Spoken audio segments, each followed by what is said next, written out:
TYT Sports, Rick Strom here with our guy, editor-in-chief of boxing.com, Robert Exel. Robert, how are you today? I'm good, Rick. How are you? I'm doing good. Robert, the last time we saw Andre Berto, he was flying high, a near 4-1 favorite against Victor Ortiz. The two traded knockdown for knockdown. Actually, both of them scored 2 knockdowns. And Berto lost in a close decision. He takes on Jan Zaveck, a 35-year-old Slovenian who has never fought outside the United States. Most have Berto as the favorite. A big comeback fight for him, to say the least, wouldn't you say? Yes, it is a big comeback fight for him. I mean, it's sort of a do-or-die fight.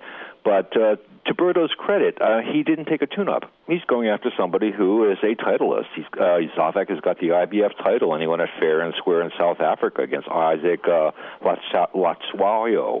And I mean, Berto's up against a lot. I mean, he's been up against the media that has been hostile to him for the longest time, and again, we know that Victor Ortiz is one tough guy, and he's coming back, and I think he's going to come back strong. That comes with the territory, though? I would say that you're always going to get negative feedback from the media in their writing and reporting when you're nearly a 4-1 favorite and you lose. Well, that's very true, but boxing is strange in many, many ways. In baseball, if you fail 2 out of 3 times at bat, you're headed to Cooperstown. And yet in boxing, you lose once and you're a bum. You're a has-been. It seems so unfair and so unjust, especially because most writers never get in the ring. I mean, they never pull themselves away from their laptops. So it seems like there's a double standard at play. Do you expect any ring rust from Andre Berto in this fight? I don't think so. He's a fine athlete. I mean, he's not the perfect boxer. He's not the perfect fighter, but he's a fine athlete. I don't expect that at all. Now, Berto's camp has seen a complete makeover. They've migrated to California and brought in, wait for it, Victor Conti. Why, Robert? Why would they bring him in? Victor Conti has found himself a new home, having been banished from the Olympics and thrown into the Hooskow for being such a sort of notorious rule breaker. He has found himself a home in boxing.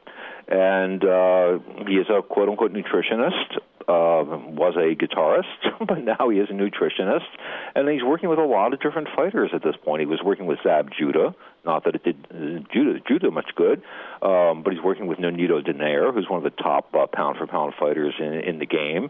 And supposedly Berto is anemic, or he has recently discovered that he was anemic, and Conti, the infamous Victor Conti, discovered that. So supposedly Berto is better than ever. We shall see Saturday night. Zavec is 35-1. He's never been knocked out. Do you consider this, for Berto, a high-risk, low-reward fight?